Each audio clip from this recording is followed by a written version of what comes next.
जय जय श्री राधे। श्रीमद् भागवत में ये रासलीला के 5 अध्याय, उसके 5 प्राण माने जाते हैं। श्रीमद् भागवत में ये रासलीला के 5 अध्याय, उसके 5 प्राण माने जाते हैं। भगवान श्री कृष्ण की परम अंतरंग लीला निज स्वरूप भूता गोपियों और हृदयंगिनी शक्ति श्री राधा जी के साथ उन्होंने वाली भगवान की दिव्य क्रीड़ा इन अध्यायों में कही गई है। रास शब्द का मूल रस है और रस स्वयं भगवान श्री कृष्ण ही हैं। रसो वे सहा, जिस दिव्य क्रीड़ा में एक ही रस अनेक रसों के रूप में होकर अनंत अनंत रस का समास्वादन करे, एक ही रस समूह के रूप में प्रकट होकर स्वयं ही आस्वादक लीला धाम और विभिन्न आलंबन एवं उद्दीपन के रूप में क्रीड़ा करे, उसका नाम रास है। भगवान की यह दिव्य लीला भगवान के दिव्य धाम में दिव्य रूप में निरंतर हुआ करती है।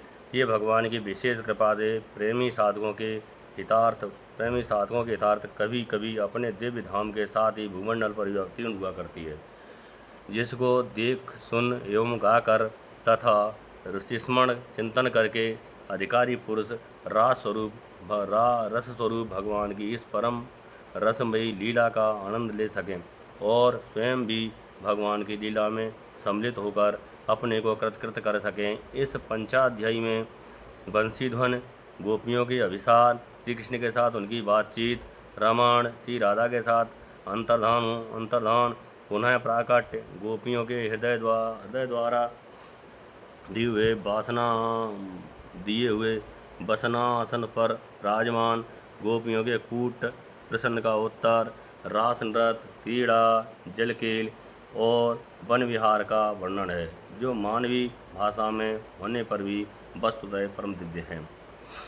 इस समय के साथ ही मानव मस्तिष्क भी पलटता रहता है, कभी अंतर्दृष्टि की प्रधानता हो जाती है और कभी बहिर्दृष्टि की।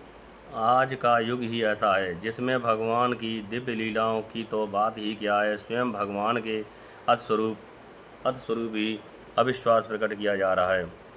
अस्तित्व स्वरूप पर स्वयं भगवान के अस्तित्व पर भी अविश्वास प्रकट किया जा रहा है। ऐसी स्थिति में इस दिव्य लीला का रहस्य न समझकर लोग तरह तरह की आशंका प्रकट करें, इसमें आश्चर्य की कोई बात नहीं है। ये लीला अंतर्दृष्टि और मुख्यतः भगवत कृपा से ही समझ में आती है।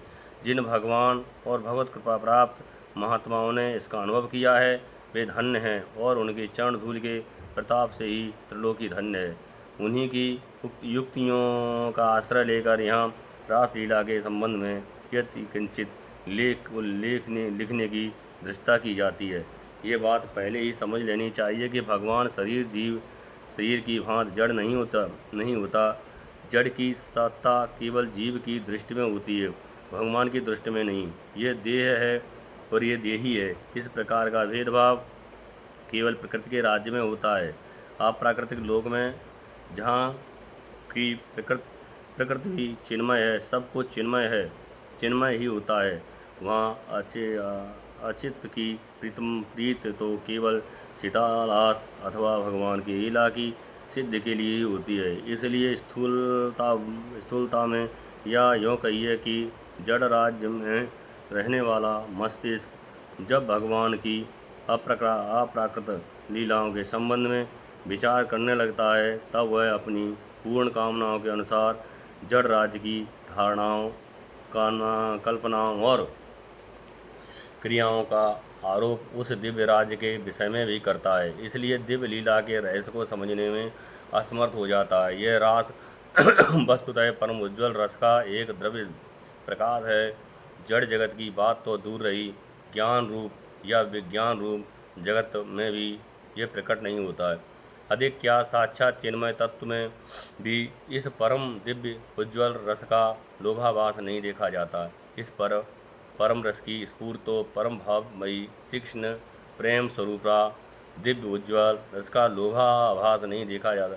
प्रेम स्वरूपा गोपीजनों के मधुर हृदय में ही होता है। इस रास लीला के यथावर्थ स्वरूप और परम माधुर्य का आस्वादन उन्हीं को मिलता है। दूसरे लोग तो इसकी कल्पना भी नहीं कर सकते।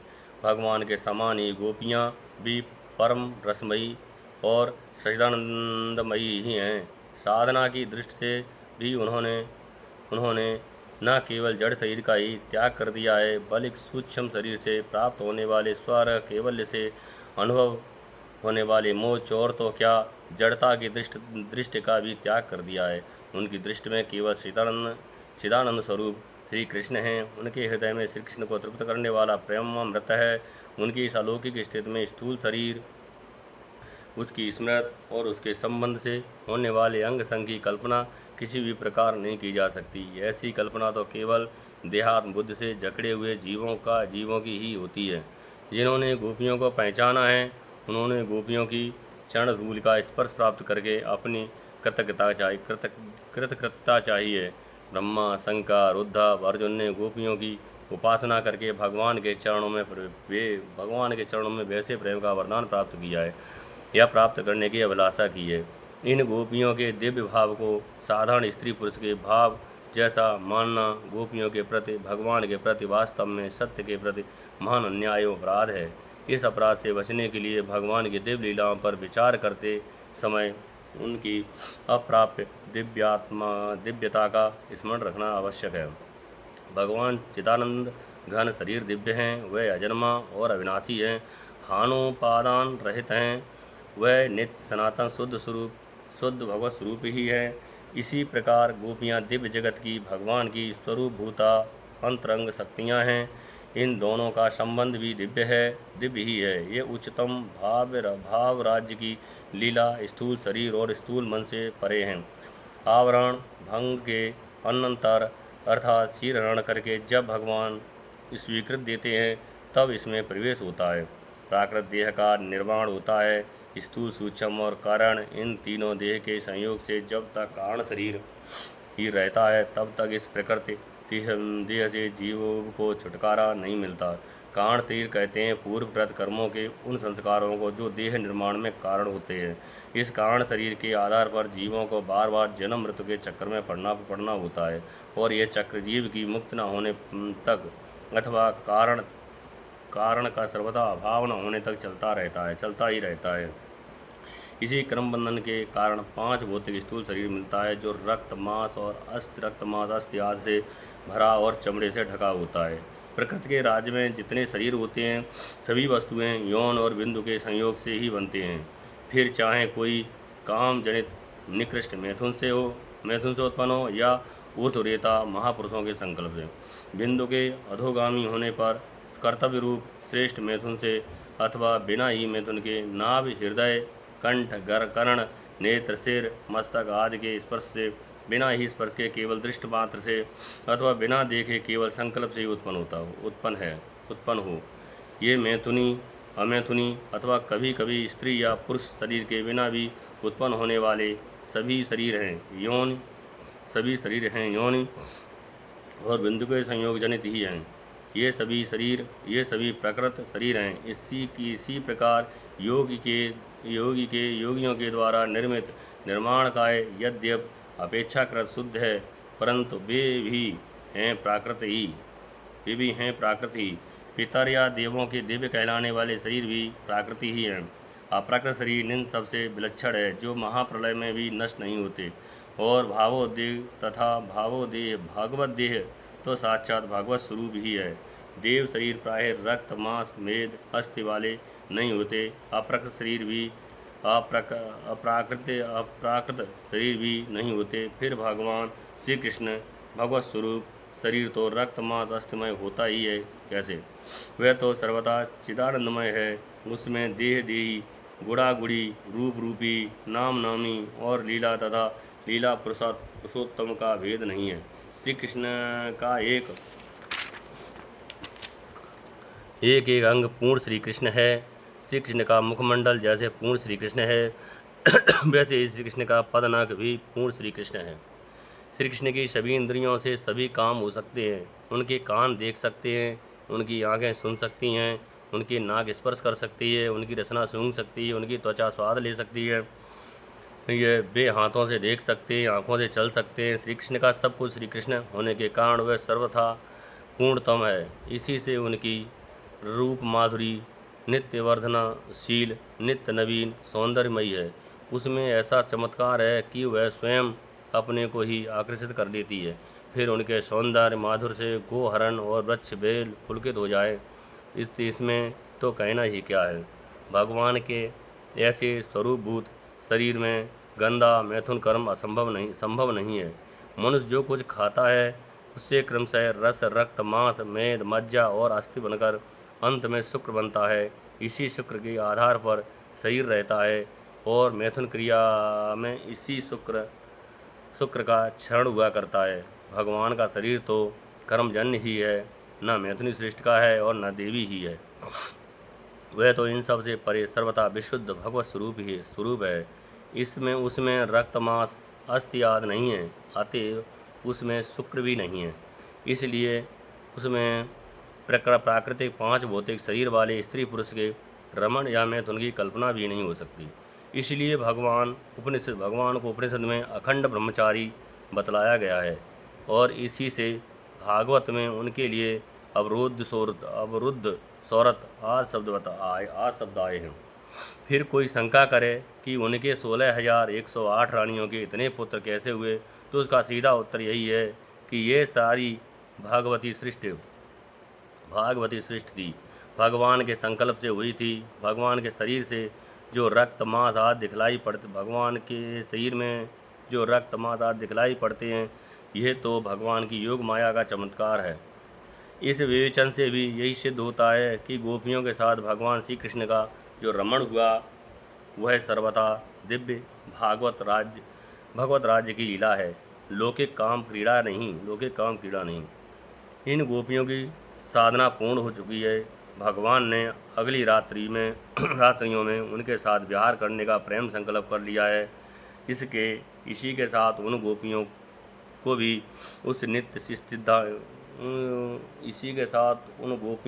जो नित्य सिद्धा हैं, जो लोक दृष्टि से विवाहिता भी हैं और इन्हीं रात्रियों में दिव्य लीला में सम्मिलित करना है। वे अगली रात्रियां कौन सी हैं, ये बात भगवान की दृष्टि के सामने है। उन्हें शारदीय रात्रियों को देखा। भगवान ने देखा, इसका अर्थ सामान्य नहीं विशेष है।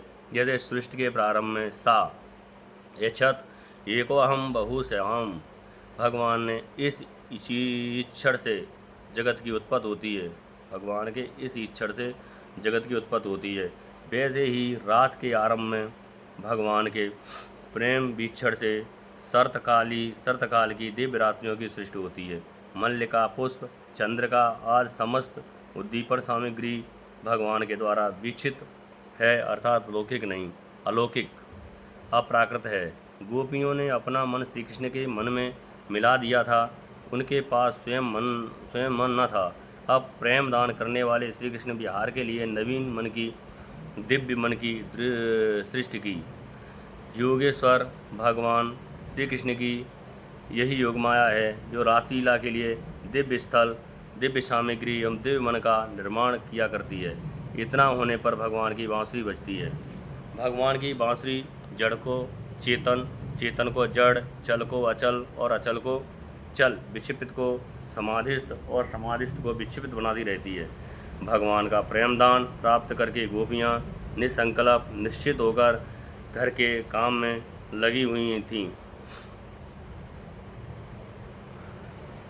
कोई गुरुजनों की सेवा शुश्रूषा धर्म के काम में लगी हुई थीं, कोई गोदोहन आदि अर्थ के काम में लगी हुई थीं, कोई साज श्रृंगार आदि काम के साधन में व्यस्त थीं, कोई पूजा पाठ आदि मोक्ष साधन में लगी हुई थीं तथा सब लगी हुई थीं अपने अपने काम में, परंतु वास्तव में उनमें से एक भी पदार्थ चाहती न थीं।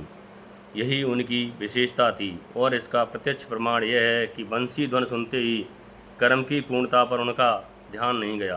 काम पूरा करके चलें ऐसा उन्होंने नहीं सोचा। वे चल पड़ीं उस साधक सन्यासी के समान जिसका हृदय वैराग की प्रदीप्त ज्वाला से भरपूर है। किसी ने किसी से पूछा नहीं, सलाह नहीं की, अस्त व्यस्त गति से जो जैसी थी वैसे ही श्री कृष्ण के पास पहुँच गईं। वैराग की पूर्णता और प्रेम की पूर्णता एक ही बात है, दो नहीं। गोपियाँ ब्रज और श्री कृष्ण के बीच में मूर्तमान वैराग्य हैं, ये मूर्तमान प्रेम एक इसका निर्णय मूर्तमान प्रेम क्या इसका निर्णय कोई कर सकता है? साधनों के दो भेद हैं, मर्यादापूर्ण वेद साधन और मर्यादा रहित अवैध प्रेम साधना। दोनों के ही अपने अपने स्वतंत्र नियम हैं। वैध साधना में जैसे नियमों के बंधन का, सनातन पद्धति का, कर्तव्यों का और विविध पालनीय कर्मों का त्याग साधना से भ्रष्ट करने वाले और महान हानिकारक हैं। कर्मों का त्याग साधना से भ्रष्ट करने वाले और महान हानिकारक हैं, वैसे ही अवैध प्रेम साधन में इनका पालन कलंक रूप होता है। ये बात नहीं कि इन सब आत्मोन्नति के साधनों को वह अवैध प्रेम साधना का साधक जानबूझकर छोड़ देता है। प्रेम साधना यानी मर्यादित रहित अवैध प्रेम साधना छोड़ देता है। बात यह है कि वह स्तर ही ऐसा है जहाँ इनकी आवश्यकता नहीं है। ये वहाँ अपने आप वैसे ही छूट जाते हैं जैसे नदी के पार पहुँच जाने पर स्वाभाविक ही नौका की सवारी छूट जाती है। ज़मीन पर ना तो नौका पर बैठने का चलने का प्रश्न उठता है और ना ऐसा चाहने या करने वाला बुद्धिमान ही माना जाता है। ये सब साधन वहीं तक रहते हैं जहाँ तक शरीर वृत्तियाँ स्वेच्छा से सदा सर्वदा एकमात्र भगवान की ओर दौड़ने नहीं लग जाती।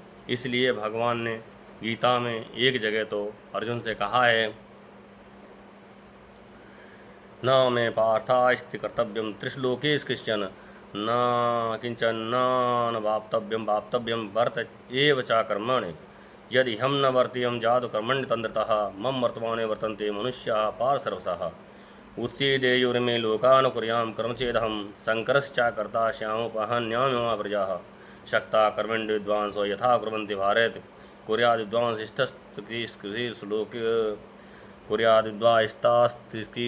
विद्वांसश्लोके एक संग्रहम।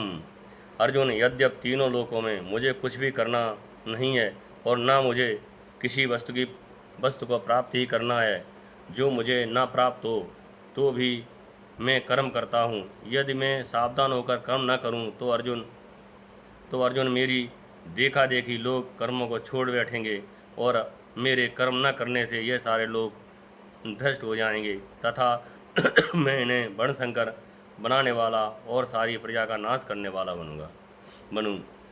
इसलिए मेरे इस आदर्श के अनुसार अनासक्त ज्ञानी पुरुषों को भी लोक संग्रह के लिए वैसे ही कर्म करना चाहिए जैसे कर्म में आसक्त अज्ञानी लोग करते हैं। यहाँ भगवान आदर्श लोक संग्रह की महापुरुषों के रूप में बोलते हैं। लोकनायक बनकर सर्वसाधारण को शिक्षा देते हैं, इसलिए स्वयं अपना उदाहरण देकर लोगों को कर्म में प्रवृत्त करना चाहते हैं। ये ही भगवान उसी गीता में जहाँ अंतरंगता की बात कही है वहाँ स्पष्ट करते हैं, सर्वधर्माणां परित्यज्य मामेकं शरणं व्रज। सारे धर्मों का त्याग करके तू केवल एक मेरी शरण में आ जा। ये बात सबके लिए नहीं है। इसी से भगवान 18 अध्याय में 64 श्लोक में इसे सबसे बढ़कर छिपी हुई गुप्त बात सर्वगृहतम कहकर इसके बाद के भी श्लोक कहते हैं, इदम ते नाथ वस्काय ना भक्ताय कदाचन ना चा शुश्रवे वाच्यम ना चा माम यो अविश्वयते। भैया अर्जुन, इस सर्वगृहतम बात को जो इंद्रिय विजयी तपस्वी न हो, मेरा भक्त न हो, सुनना न चाहता हो और मुझ में दोष लगाता हो, उससे ना कहना। श्री गोपीजन साधना के इसी उच्च स्तर में परम आदर्श थी। इसी से उन्होंने देह गेय पति पुत्र लोक परलोक कर्तव्य धर्म सबको छोड़कर सबका उल्लंघन कर एकमात्र परम धर्म स्वरूप भगवान श्री कृष्ण को ही पाने के लिए अभिसार किया था। उनका ये पति पुत्रों का त्याग, ये सर्वधर्म का त्याग ही उनके स्तर के अनुरूप स्वधर्म है। इस सर्वधर्म त्याग रूप स्वधर्म का आचरण गोपियों जैसे उच्च स्तर के साधकों में ही संभव है, क्योंकि सब धर्मों का ये त्याग वही कर सकते हैं जो इसका यथाविध पूरा पान कर चुकने के बाद उसके परम फल अनन्य और अचिंत देव दुर्लभ भगवत प्रेम को प्राप्त कर चुकते हैं। वे भी जानबूझकर त्याग नहीं करते। सूर्य का प्रखर प्रकाश ही हो जाने पर तेल दीपक की भांति स्वतः ही ये धर्म उसे त्याग देते हैं। ये त्याग तिरस्कार मूलक नहीं बरम बर त्रिपुत मूलक है। भगवत प्रेम की ऊंची स्थिति का यही स्वरूप है। देव नारद जी का एक सूत्र है, वेदानाम संन्यास्यास्ति केवल ममिच्छिवनुरागम लभते। जो वेद मूलक समस्त धर्म मर्यादाओं के भी भली भांति त्याग कर देता, वह अखंड असीम भगवत प्रेम को प्राप्त करता है। जिसको भगवान अपनी बंसी ध्वन सुनाकर नाम ले लेकर बुलाएं, वह भला किसी दूसरे धर्म की ओर ताक कर कब और कैसे रुक सकता है। रोकने वालों ने रोका भी, परंतु हिमालय से निकलकर समुद्र में गिरने वाली ब्रह्मपुत्र नदी की प्रखर धारा को क्या कोई रोक सकता है। वे न रोकी जा सकीं। जिनके चित्त में कुछ प्राक्तन संस्कार अभिष्ट थे, वे अपने अनाधिकार के कारण सशरीर जाने में समर्थ न हुई। इनका शरीर घर में पड़ा रह गया। भगवान के वियोग दुख से उनके सारे कलुष धुल गए। ध्यान में प्राप्त भगवान के प्रेमालिंगन से उनके समस्त सौभाग्य का परम फल प्राप्त हो गया और वे भगवान के पास सशरीर जाने वाली गोपियों के पहुंचने से पहले ही भगवान के पास पहुंच गईं, भगवान में मिल गईं। यह शास्त्र का प्रसिद्ध सिद्धांत है कि पाप पुण्यों के कारण ही बंधन होता है और शुभाशुभ का भोग होता है। शुभाशुभ कर्मों के भोग से जब पाप पुण्य दोनों नष्ट हो जाते हैं, तब जीव की मुक्ति हो जाती है। यद्यप गोपियाँ पाप पुण्य से रहित श्री भगवान की प्रेम प्रतिमा स्वरूपा थीं, तथापि लीला के लिए यह दिखाया गया है कि अपने प्रियतम श्री कृष्ण के पास न जा सकने से उनके ब्रहनल से उनको इतना महान संताप हुआ कि उससे उनके संपूर्ण अशुभ का भोग हो गया। उनके समस्त पाप नष्ट हो गए और प्रियतम भगवान के ध्यान से उन्हें इतना आनंद हुआ कि उससे उनके सारे पुण्यों का फल मिल गया। इस प्रकार पाप पुण्यों का पूर्ण रूप से अभाव होने से उनकी मुक्त हो गई। चाहे किसी भी भाव से हो, काम से, क्रोध से, लोभ से या भगवान के मंगलमय श्री विग्रह का चिंतन करता है, उसके भाव की अपेक्षा न करके वस्तु शक्ति से ही उसका कल्याण हो जाता है। ये भगवान के श्री विग्रह की विशेषता है। भाव के द्वारा तो एक प्रशस्त मूर्ति भी परम कल्याण का दान कर सकती है। बिना भाव के कल्याण दान भगवत विग्रह का सहज दान है। भगवान हैं बड़ी लीलामय, जहाँ वे अखिल विश्व के विधाता, ब्रह्मा शिवाद के भी वंदनीय, निखिल जीवों के प्रत्यगात्मा हैं, वहीं वे लीलानटवर गोपियों के सारे पर नाचने वाले भी हैं। उन्हीं की इच्छा से उन्होंने प्रेमानंद से उन्हीं के बंसी निमंत्रण से प्रेरित होकर गोपियाँ उनके पास आईं, परंतु उन्होंने ऐसी भावभंगी प्रकट की, ऐसी स्वांग बनाया मानो उन्हें गोपियों के आने का कुछ पता ही न हो। शायद गोपियों के मुँह से वे उनके हृदय की बात, प्रेम की बात सुनना चाहते थे। संभव है विप्रलंभ के द्वारा उनके मिलन भाव को परिभ्रष्ट करना चाहते हों। बहुत करके तो ऐसा मालूम होता है कि कहीं लोग इसे साधारण बात न समझ लें, इसलिए साधारण लोगों के लिए उपदेश और गोपियों का अधिकार भी उन्होंने सबके सामने रख दिया। उन्होंने बताया, गोपियों, ब्रज में कोई विपत्ति तो नहीं आई? घोर रात्र में यहाँ आने का कारण क्या है? घर वाले ढूंढते होंगे, अब यहाँ ठहरना नहीं चाहिए। वन की शोभा देख ली, अब बच्चों और बछड़ों का भी ध्यान करो। धर्म के अनुकूल मोक्ष के खुले हुए द्वार, अपने सगे संबंधियों की सेवा छोड़कर वन में दर दर भटकना स्त्रियों के लिए अनुचित है। स्त्री को अपने पति की ही सेवा करनी चाहिए, वह कैसा भी क्यों न हो। यही सनातन धर्म है, इसी के अनुसार तुम्हें चलना चाहिए। मैं जानता हूँ कि तुम सब मुझसे प्रेम करती हो, परंतु प्रेम में शारीरिक सानिध्य आवश्यक नहीं है। श्रवण, स्मरण, दर्शन, ध्यान से सानिध्य की अपेक्षा अधिक प्रेम बढ़ता है। जाओ, तुम सनातन सदाचार का पान करो, इधर उधर मन को मत भटकने दो। श्री कृष्ण की यह शिक्षा गोपियों के लिए नहीं, सामान्य नारी जात के लिए है। गोपियों का अधिकार विशेष था और उसको प्रकट करने के लिए भगवान श्री कृष्ण ने ऐसे वचन कहे थे। इन्हें सुनकर गोपियों की क्या दशा हुई और उसके उत्तर में उन्होंने श्री कृष्ण से क्या प्रार्थना की। वे श्री कृष्ण को मनुष्य नहीं मानती, उनके पूर्ण ब्रह्म सनातन स्वरूप को भली भांति जानती हैं और ये जानकर ही उनसे प्रेम करती हैं। इस बात का कितना सुंदर परिचय दिया। यह सब विषय मूल में ही पाठ करने योग्य है। सचमुच जिनके हृदय में भगवान के परमात्म तत्व का वैसा अनुपम ज्ञान और भगवान के प्रति वैसा महान अनुराग है और सच्चाई के साथ जिनकी वाणी में वैसे उद्गार हैं, वे ही विशेष अधिकारवान हैं। गोपियों की प्रार्थना से गोपियों की प्रार्थना से यह बात स्पष्ट है कि वे श्री कृष्ण को अंतर्यामी योगेश्वर परमात्मा के रूप में पहचानती थीं और जैसे दूसरे लोग गुरु सखा या माता पिता के रूप में श्री कृष्ण की उपासना करते हैं, वैसे ही वे पति के रूप में श्री कृष्ण से प्रेम करती थीं, जो शास्त्रों में मधुर भाव के उज्ज्वल परम रस के नाम से कहा गया है। जब प्रेम के सभी भाव पूर्ण होते हैं और साधकों को स्वामी सखाद के रूप में भगवान मिलते हैं, तब गोपियों ने क्या अपराध किया था कि उनका ये उच्चतम भाव, जिसमें शांत, दास, सख्य, वात्सल्य सब के सब अंतर्भूत हैं और जो सबसे उन्नत एवं सबका अंतिम रूप है, न पूर्ण हो, भगवान ने उनका भाव पूर्ण किया और अपने को असंख्य रूपों में प्रकट करके गोपियों के साथ क्रीड़ा की। उनकी क्रीड़ा का स्वरूप बतलाते हुए कहा गया है, रम रेमे रमेशो ब्रज सुंदरी ध्यार्थार्भक स्वप्रतिबिंबम भ्रमणा।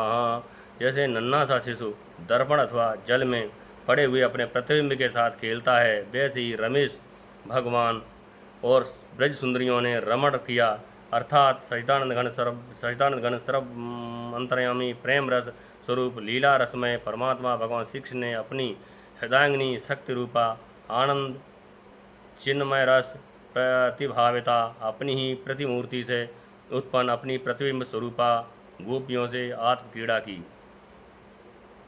पूर्ण ब्रह्म सनातन स्वरूप रसराज रसिक शेखर रस परब्रह्म अखिल रस मृत विग्रह भगवान श्री कृष्ण की इस चिदानंद रसमय दिव्य क्रीड़ा का नाम ही रस है। इसमें ना कोई जड़ शरीर था, ना प्राकृत अंग संग था और न इसके संबंध की प्राकृत और स्थूल कल्पनाएं ही थीं। ये था चिदानंदमय भगवान का दिव्य विहार, जो दिव्य लीला धाम में सर्वथा होते रहने पर भी कभी कभी प्रकट होता है। वियोग भी संयोग का पोषक है, मान और मद भी भगवान की लीला में बाधक है।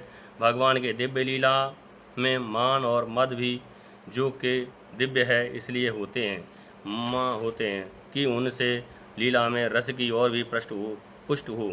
भगवान की इच्छा से गोपियों में लीलानुरूप मान और मद का संचार हुआ और भगवान अंतर्ध्यान हो गए। जिनके हृदय में लेस मात्र भी मद अवशेष है, ना मात्र भी मान का संस्कार शेष है, वे भगवान के सम्मुख रहने के अधिकारी नहीं, अथवा वे भगवान का पास रहने पर भी दर्शन नहीं कर सकते। परंतु गोपियाँ थीं, उनसे जगत के किसी प्राणी की तिल मात्र भी तुलना नहीं है। भगवान के वियोग में गोपियों की क्या दशा हुई, इस बात को रासलीला का प्रत्येक पाठ जानता है। गोपियों के शरीर मन प्राण वे जो कुछ ही थीं, सब श्री कृष्ण में एकतान हो गई। उनके प्रेमोन्माद का वह गीत जो उनके प्राणों का प्रत्यक्ष प्रतीक है, आज भी भावुक भक्तों को भाव मगन करके भगवान के लीला लोक में पहुंचा देता है। एक बार सरस हृदय से हृदयहीन होकर नहीं, पाठ करने मात्र से ही गोपियों की महत्ता संपूर्ण हृदय में भर देता है। गोपी के उस महाभाव, उस अलौकिक प्रेमानुवाद को देखकर श्री कृष्ण भी अंतर्हित न रह सके। उनके सामने साक्षात मनमथा रूप से प्रकट हुए और उन्होंने मुक्त कंठ से स्वीकार किया कि गोपियों, मैं तुम्हारे प्रेम का चिर ऋणी हूँ। यदि मैं अनंत काल तक तुम्हारी सेवा करता रहूं तो भी तुमसे उग्रण नहीं हो सकता। मेरे अंतर्धान होने का प्रयोजन तुम्हारे चित्त को दुखाना नहीं था, बल्कि तुम्हारे प्रेम को और भी उज्ज्वल एवं समृद्ध करना था। इसके बाद रास क्रीड़ा प्रारंभ हुई। जिन्होंने अध्यात्म शास्त्र का स्वाध्याय किया है वे जानते हैं कि योग सिद्धि प्राप्त साधारण योगी भी काय विहु के द्वारा एक साथ अनेक शरीर को निर्माण कर सकते हैं और अनेक स्थानों पर उपस्थित रहकर पृथक पृथक कार्य कर सकते हैं। इंद्राद देवगण एक ही समय अनेक स्थानों पर उपस्थित होकर अनेक यज्ञों में युगपत आहुति स्वीकार कर सकते हैं। निखिल योगियों और योगेश्वरों के ईश्वर सर्व समर्थ भगवान श्री कृष्ण यदि एक ही साथ अनेक गोपियों के साथ क्रीड़ा करें तो इसमें आश्चर्य की कौन सी बात है। जो लोग भगवान को भगवान नहीं स्वीकार करते वही अनेकों प्रकार की कुशंकाएँ करते हैं। भगवान की निज लीला में जिन तर्कों का सर्वथा प्रवेश नहीं है, गोपियों श्री कृष्ण की स्वकीया थीं या परकीया, यह प्रश्न भी श्री कृष्ण के स्वरूप को भुलाकर ही उठाया जाता है। श्री कृष्ण जीव नहीं है कि जगत की वस्तुओं में उनका हिस्सेदार दूसरा भी जीव हो। जो कुछ भी था, है और आगे होगा, उसके एकमात्र पति श्री कृष्ण ही हैं। अपनी प्रार्थना में गोपियों ने और परीक्षित के प्रश्न के उत्तर में श्री सुखदेव जी ने यही बात कही है कि गोपियों के पति, उनके पुत्र, सगे संबंधी और जगत के समस्त प्राणियों के हृदय में आत्म रूप से, परमात्म रूप से जो प्रभु स्थित हैं वही श्री कृष्ण हैं। कोई भ्रम से, अज्ञान से भले ही श्री कृष्ण को पराया समझे, वे किसी के पराये नहीं हैं, सबके अपने हैं, सब उनके हैं। श्री कृष्ण की दृष्टि से जो कि वास्तविक दृष्टि है, कोई प्रक्रिया है ही नहीं, सब स्वकीय हैं, सब केवल अपनी ही लीला विलास हैं, सभी स्वरूप भूता अंतरंगा शक्ति हैं। गोपियाँ इस बात को जानती थीं और स्थान स्थान पर उन्होंने ऐसा कहा है। ऐसी स्थिति में जार भाव और औपपत्य का कोई लौकिक अर्थ नहीं रह जाता। जहाँ काम नहीं है, अंग प्रसंग नहीं है, वहाँ औपपत्य और जार भाव की कल्पना ही कैसे हो सकती है। गोपियाँ परकीया नहीं थीं, स्वकीय थीं, परंतु उनमें परकीया भाव था। परकीया होने में और परकीया भाव होने में आकाश पाताल का अंतर है। परकीया भाव में तीन बातें बड़े महत्व की होती हैं: अपने प्रियतम का निरंतर चिंतन, मिलन की उत्कंठा और दोष दृष्टि का सर्वथा अभाव। स्वकीय भाव में निरंतर एक साथ रहने के कारण ये तीनों बातें गौण हो जाती हैं, परंतु परकीय भाव में ये तीनों भाव बने रहते हैं। कुछ गोपियाँ जार भाव से श्री कृष्ण को चाहती थीं। उनका इतना ही अर्थ है कि वे श्री कृष्ण का निरंतर चिंतन करती थीं, मिलने के लिए उत्कंठित रहती थीं और श्री कृष्ण के प्रत्येक व्यवहार को प्रेम की आँखों से देखती थीं। चौथा भाव विशेष महत्व का और है वह यह कि स्वकीया अपने घर का, अपना और अपने पुत्र एवं कन्याओं का पालन पोषण रक्षा वेक्षण पद से चाहती हैं। यह समझती हैं कि उनकी देख रेख करना पति का कर्तव्य है, क्योंकि ये सब उसी के आश्रित हैं और वह पति से ऐसी आशा भी रखती हैं। कितनी ही पतिपरायण क्यों न हो, स्वकीय में ये सकाम भाव छिपा रहता है, परंतु परकीया अपने प्रियतम से कुछ नहीं चाहती, कुछ भी आज्ञा आशा नहीं रखती। वह तो केवल अपने को देकर ही उसे सुखी करना चाहती है। स्त्री गोपियों में यह भाव भी भली बात प्रस्फुटित है। उत्फुल्लित था। इसी विशेषता के कारण संस्कृत साहित्य के कई ग्रंथों में निरंतर चिंतन के उदाहरण स्वरूप परकीय भाव का वर्णन आता है। गोपियों के इस स्वभाव के एक नहीं अनेक दृष्टांत श्रीमद् भागवत में मिलते हैं। इसलिए गोपियों पर परकीयापन का आरोप उनके भावों को न समझने के कारण है। जिसके जीवन में साधारण धर्म की एक हल्की सी प्रकाश रेखा आ जाती है, उसका जीवन परम पवित्र और दूसरों के लिए आदर्श स्वरूप बन जाता है। फिर भी गोपियाँ जिसका जीवन साधना की चरम सीमा पर पहुँच चुका है, अथवा जो नित्य सिद्धा एवं भगवान की स्वरूपभूता हैं, या जिन्होंने कल्पों तक साधना करके श्री कृष्ण की कृपा से उनका सेवाधिकार प्राप्त कर लिया है, सदाचार का उल्लंघन कैसे कर सकती हैं? और समस्त धर्म मर्यादाओं के संस्थापक श्री कृष्ण धर्मोल्लंघन का अलांछन कैसे लगाया जा सकता है? श्री कृष्ण और गोपियों के संबंध में इस प्रकार कुकल्पनाएं उनके दिव्य स्वरूप और दिव्य लीला के विषय में अनभिज्ञता ही प्रकट करती हैं।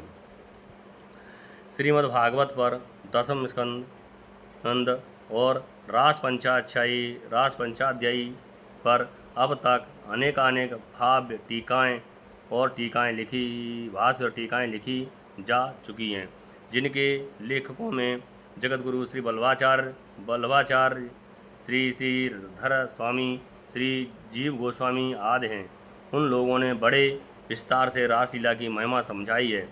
किसी ने इसे काम पर विजय बतलाया है, किसी ने भगवान का दिव्य विहार बतलाया है, और किसी ने इसका आध्यात्मिक अर्थ किया है। भगवान श्री कृष्ण आत्मा हैं, आत्माकार वृत्ति श्री राधा हैं, और शेष आत्मविमुख वृत्तियाँ गोपियाँ हैं। उनका धारा प्रभाव रूप से निरंतर आत्मरमण ही रास है। किसी भी दृष्टि से देखें, रासलीला की महिमा अधिकाधिक प्रकट होती है, परंतु इससे ऐसा नहीं मानना चाहिए कि श्रीमद्भागवत में वर्णित रास या रमण प्रसंग केवल रूपक या कल्पना मात्र है। वह सर्वदा सत्य है, और जैसा वर्णन है वैसा ही मिलन विलास आदि रूप श्रृंगार का रसास्वादन भी हुआ था।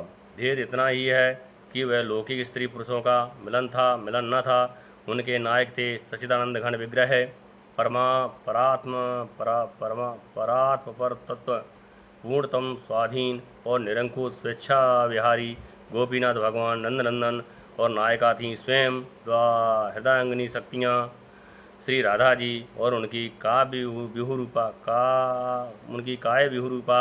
उनकी घनीभूत मूर्तियाँ श्री गोपीजन। अतएव उनकी ये लीला अप्राकृत थी, सर्वथा मीठी मिश्री की अत्यंत कड़वे इंद्रायण तुमे मिश्री के अत्यंत कण्यन इंद्रायण तुवे जैसी कोई आकृति बना ली जाए तो जो देखने में ठीक तुवे जैसी ही मालूम हो, परंतु इसमें असल में क्या वह मिश्री का तुम्बा कड़वा थोड़ी ही हो सकता है? क्या तुम्बे के आकार की होने से मिश्री के स्वाभाविक गुण मधुरता का अभाव हो जाता है? नहीं, वह किसी भी आकार में सर्वदा और सर्वथा केवल मिश्री ही मिश्री है। भले कि इसमें लीला चमत्कार की बात जरूर है। लोग समझते हैं कड़वा तुम्बा और होती है वह मधुर मिश्री। इसी प्रकार अखिल रसामृत सिंधु सच्चिदानंद विग्रह भगवान श्री कृष्ण और उनकी अंतरंग अभिन्न स्वरूपा गोपियों की लीला भी देखने में कैसी ही क्यों न हो, वस्तुतः वह सच्चिदानंदमयी ही है। उससे सांसारिक गंदे काम का कड़वा स्वाद है ही नहीं। हाँ, ये अवश्य है कि इस लीला की नकल किसी को नहीं करनी चाहिए, वो करना संभव भी नहीं है। मायिक पदार्थों के द्वारा मायातीत भगवान का अनुकरण कोई कैसे कर सकता है? कड़वे तुम्बे को चाहे जैसी सुंदर मिठाई की आकृति दे दी जाए, उसका कड़वापन कभी मिट नहीं सकता। इसलिए जिन मोहग्रस्त मनुष्यों ने श्री कृष्ण की रास आदि अंतरंग लीलाओं का अनुकरण करके नायिका का रसास्वादन करना चाह या चाहते हैं, उनका घोर पतन हुआ है और होगा। श्री कृष्ण की इन लीलाओं का अनुकरण तो केवल श्री कृष्ण ही कर सकते हैं।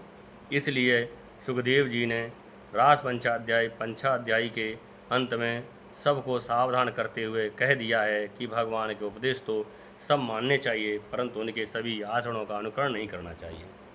जो लोग भगवान श्री कृष्ण को केवल मनुष्य मानते हैं और केवल मानवीय भाव एवं आदर्श की कसौटी पर उनके चरित्रों को कसना चाहते हैं, वे पहले ही शास्त्र से विमुख हो जाते हैं। उनके चित्त में धर्म की कोई धारणा ही नहीं रहती और वे भगवान को भी अपनी बुद्धि के पीछे चलाना चाहते हैं। इसलिए साधकों के सामने उनकी मुक्तियों का कोई महत्व नहीं रहता। जो शास्त्र के श्री कृष्ण स्वयं भगवान हैं, इस वचन को नहीं मानता, वह उनकी लीलाओं को किस आधार पर सत्य मानकर उनकी आलोचना करता है, ये समझ में नहीं आता। जैसे मानव धर्म, देव धर्म और पशु धर्म पृथक पृथक होते हैं, वैसे ही भगवत धर्म भी पृथक होता है और भगवान के चरित्र का परीक्षण उसकी ही कसौटी पर होना चाहिए। भगवान का एकमात्र धर्म है प्रेम परवशता, दया परवशता और भक्तों की अभिलाषा की पूर्ति। यशोदा के हाथों में उखल में बंध जाने वाले श्री कृष्ण अपने निज जन गोपियों के प्रेम के कारण उनके साथ नाचे, ये उनका सह धर्म है।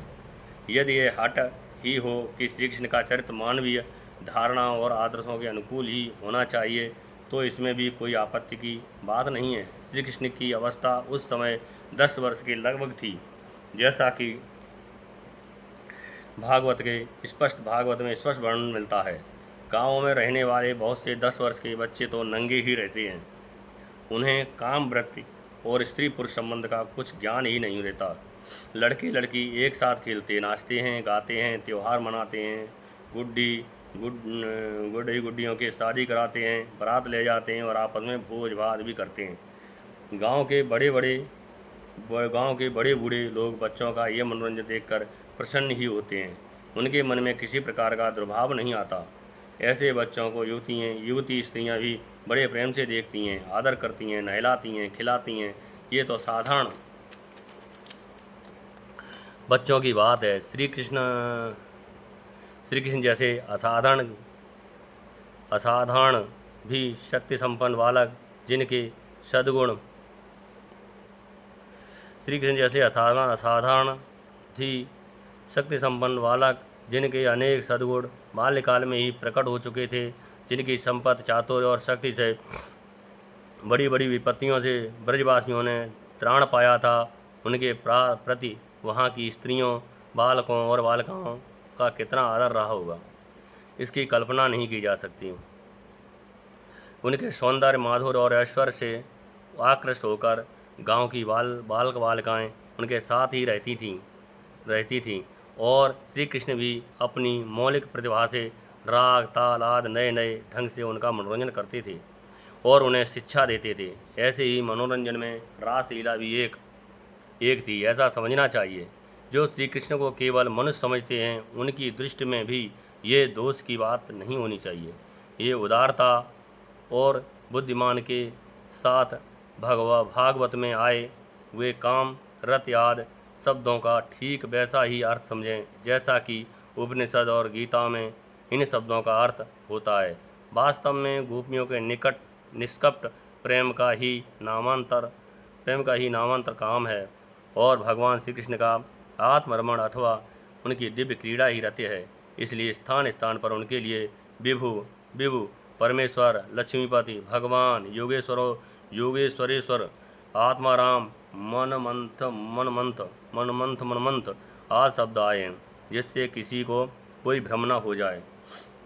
जब गोपियाँ श्री कृष्ण की बंसी ध्वनि सुनकर वन में जाने लगी थीं, तब उनके सगे संबंधियों ने उन्हें जाने से रोका था। रात में अपनी बालिकाओं को भला कौन बाहर जाने देता, फिर भी वे चली गईं और इससे घर वालों को किसी प्रकार की अप्रसन्नता नहीं हुई और ना तो उन्होंने श्री कृष्ण या गोपियों पर किसी प्रकार का लांछन नहीं लगाया। उनका श्री कृष्ण पर गोपियों पर विश्वास था और वे उनके बचपन और खेलों से परिचित थे। उन्हें तो ऐसा मालूम हुआ मानो गोपियाँ हमारे पास ही हैं। वो इसको दो प्रकार से समझ सकते हैं। एक तो यह कि श्री कृष्ण के प्रति उनका इतना विश्वास था कि श्री कृष्ण के पास गोपियों का रहना भी अपने ही पास रहना है। ये तो मानवीय दृष्टि है। दूसरी दृष्टि यह है कि श्री कृष्ण की योग माया ने ऐसी व्यवस्था कर रखी थी कि गोपियाँ वे घर में ही दिखती थीं। किसी भी दृष्टि से रासलीला दूषित प्रसंग नहीं है, बल्कि अधिकारी पुरुषों के लिए तो ये संपूर्ण मनोबल को नष्ट करने वाला है। रास लीला के अंत में कहा गया है कि जो पुरुष श्रद्धा भक्तिपूर्वक रासलीला का श्रवण और वर्णन करता है, उसके हृदय का रोग काम बहुत ही शीघ्र नष्ट हो जाता है और उसे भगवान का प्रेम प्राप्त होता है। भागवत में अनेक स्थान पर ऐसा वर्णन आता है कि जो भगवान की माया का वर्णन करता है वह माया से पार हो जाता है। जो भगवान के काम जय का वर्णन करता है वह काम पर विजय प्राप्त करता है। राजा परीक्षित ने अपने प्रश्नों में जो शंकाएँ की थीं, उनका उत्तर प्रश्नों के अनुरूप ही अध्याय 29 के श्लोक 13 से 26 तक और अध्याय 33 के श्लोक 30 से 36 तक श्री सुखदेव जी ने दिया है।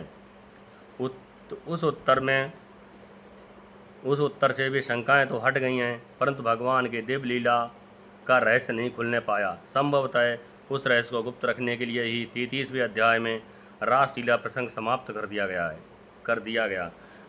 वस्तुतः इस लीला के गूढ़ रहस्य की प्राकृत जगत में व्याख्या की भी नहीं जा सकती, क्योंकि यह इस जगत की कीड़ा ही नहीं है। यह तो उस दिव्य आनंदमय रसमय राज्य की चमत्कारमयी लीला है जिसके श्रवण और दर्शन के लिए परमहंस मुनिगण भी सदा उत्कंठित रहते हैं। कुछ लोग इस लीला प्रसंग को भागवत में क्षेपक मानते हैं। वे वास्तव में दुराग्रह करते हैं, क्योंकि प्राचीन से प्राचीन प्रतियों में भी ये प्रश्न मिलता है कि जरा विचार करके देखने से मिलता है, और जरा विचार करके देखने से यह सर्वथा सुसंगत और निर्दोष प्रतीत होता है। भगवान श्री कृष्ण कृपा करके ऐसी विमल बुद्धि दें जिससे हम लोग इसका कुछ रहस्य समझने में समर्थ हों। भगवान के इस दिव्य लीला के वर्णन का यही प्रयोजन है कि जीव गोपियों के उस अहेतुक प्रेम का, जो कि श्री कृष्ण को ही सुख पहुंचाने के लिए था, स्मरण करके और उसके द्वारा भगवान के रसमय दिव्य लीला लोक में भगवान के अनंत प्रेम का अनुभव करे। हमें रासलीला का अध्ययन करते समय किसी प्रकार की भी शंका न करके इस भाव को जगाए रखना चाहिए। जय जय श्री राधे। हनुमान प्रसाद पोद्दार। जय जय श्री राधे।